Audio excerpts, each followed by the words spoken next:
भगवान की सच्ची भक्ति। एक दिन एक संत जंगल से गुजरते हैं और एक आदमी को प्रार्थना करते हुए देखते हैं। वो एक गरीब गडरिया था।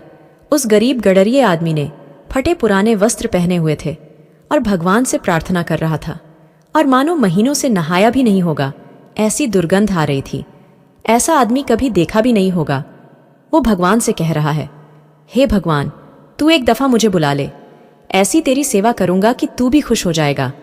पांव दबाने में मेरा कोई सानी नहीं है, पैर तो मैं ऐसे दबाता हूं कि तेरा भी दिल बाग बाग हो जाए, और तुझे घिस घिस के नहलाऊंगा, और तेरे सिर में जुएं पड़ गई होगी तो उनको भी साफ कर दूंगा।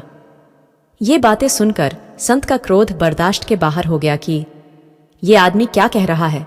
मैं रोटी भी अच्छी बनाता हूँ, शाक सब्जी भी अच्छी बनाता हूँ, रोज भोजन भी बना दूंगा, थका हार आएगा तो पैर भी दाब दूंगा, नहला भी दूंगा।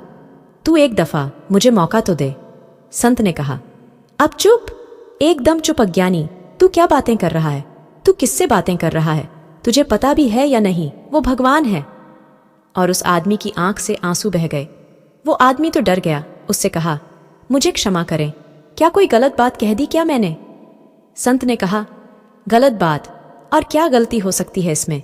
भगवान को जुएं पड़ गई, पिस्सू हो गए, उसका कोई पैर दबाने वाला नहीं, उसका कोई भोजन बनाने वाला नहीं। तू भोजन बनाएगा और तू उसे घिस घिस के धोएगा? तूने भगवान को क्या समझा है? भगवान कोई गडरिया है? वो गडरिया रोने लगा।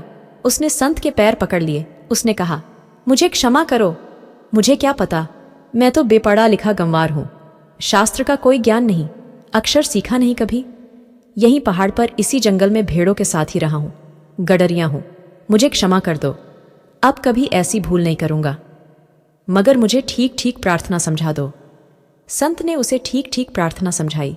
वो आदमी कहने लगा, ये तो बहुत कठिन है, ये तो मैं भूल ही जाऊंगा, ये तो मैं याद ही न रख सकूंगा, फिर से दोहरा दो। फिर से संत ने प्रार्थना दोहरा दी।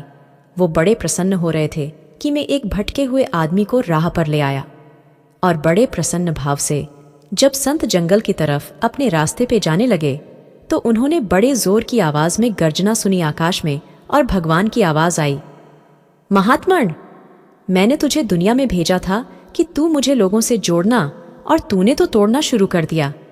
अभी गडरिये की घबराने की बात थी, अब संत घबरा के बैठ गए, हाथ पैर कांपने लगे। उन्होंने कहा, क्या कह रहे हैं आप? मैंने तोड़ दिया?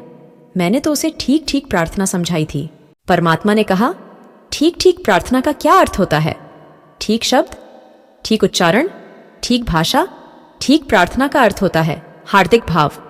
वो आदमी अब कभी ठीक प्रार्थना न कर पाएगा। तूने उसके लिए मुझे सदा के लिए तोड़ दिया।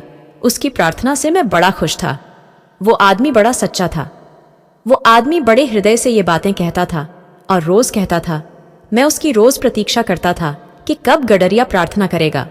इससे फर्क नहीं पड़ता कि हमारे शब्द क्या हैं, फर्क इससे पड़ता है कि हम क्या है। हमारे आंसू सम्मिलित होने चाहिए हमारे शब्दों में। जब हमारे शब्द हमारे आंसुओं से गीले होते हैं तब उनमें हजार हजार फूल खिल जाते हैं। कहानी को अंत तक सुनने के लिए धन्यवाद। अगर कहानी पसंद आई हो तो वीडियो को लाइक करके कमेंट में जय श्री राम जरूर लिखें।